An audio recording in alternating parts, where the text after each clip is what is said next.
Naalala nyo ba ang naging laro ni Alex?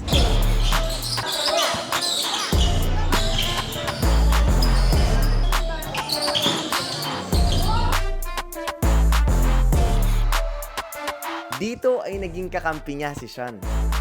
Dito nga ay sinabihan ko si Sean na relax lang at suportahan niya lang si Alex. Ikaw, big man ka muna ngayon, ha? Oo. So support lang muna tayo kay Alex dun sa laro natin. Nalalaruin natin sa lugar ni Ariel. Dahil kung hindi ko to sasabihin ay paniguradong manggigigil to. Gigil! Gigil! Pangiti-ngiti lang si Sean. Guys, si Sean, gustong-gusto sumalpak nito. Coach, nangangate. Uy! Lay up lang, lay up lang. Lagay lang. Nangangati. Ha? Kalma lang. Nangangate kasi coach yung kabila. Kabila, mga dumadakdak eh. Dahil lagi niya sinasabi na gustong-gusto na niya maglaro. At maya-maya lang ay ito na nga ang ginawa. Let's go, Sean! Dito nga ay sumalpak si Sean at muntik pang masira ang ring. Hindi pa nag-uumpisa ang laban. Ay, gogi! Gogi ka! Patay ka! Hindi ganyan at ata talaga yan kanina. Pantayin mo yan! Yumuko eh.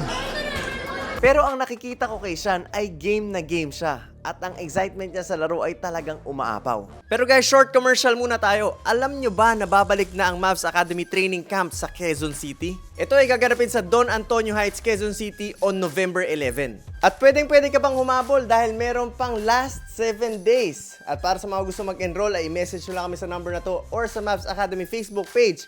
And magkita-kita tayo sa ensayo on November 11. Nakakati si Sean eh. Gusto na sumalpak. Sabi niya sa akin kanina, Coach, kahit warm up, wag. Nahamon kasi sa kabila. Nagsasalpakan sa kabila eh. Oo nga eh. Ito, lalaki na kalaban nila guys. Oh. So ayun na nga guys, punta na tayo sa laro dahil meron siyang mga ilang ginawa na talagang nagsigawan ng mga tao.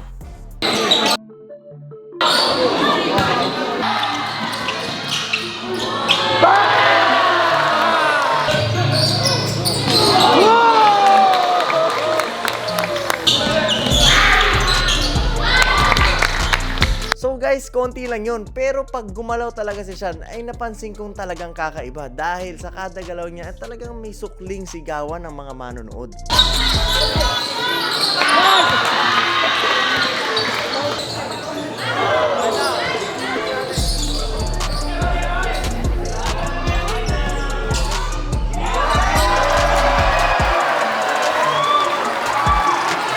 Pero dito ay ramdam na ramdam ko na talagang nagpipigil siya dahil suporta lang naman talaga ang kailangan mula sa kanya. At ayun na nga guys, napanood na natin ang pigil na laro ni Sean at alam kong excited na kayo mapanood ang totoong laro niya. Pero katulad ng sinabi ko guys, hindi muna yan ang focus natin dahil ensayo at improvement ang pagkakaabalahan natin. At yan ang mga dapat niyong abangan sa mga susunod na videos.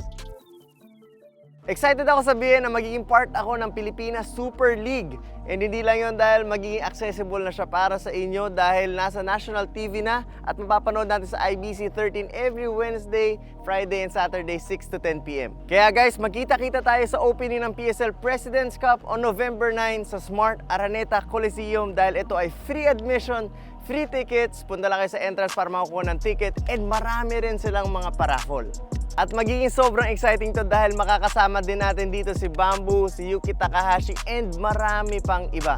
So again, magkita-kita tayo on November 9 sa Smart Araneta Coliseum sa opening ng PSL. And para sa mga gusto makakuha ng mas marami pang information, please like and follow their Facebook page, Pilipinas Super League.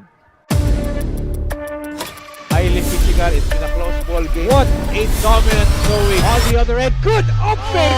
And put it in! Wow! Oh, good move. The tenacity, the energy. All day to shoot! Oh, ito, meron na option sa ilalim. No hesitation. Hindi rin pa matalo yan. What a ball game. That's the way to finish the basket. Look at the hesitation. He will find it.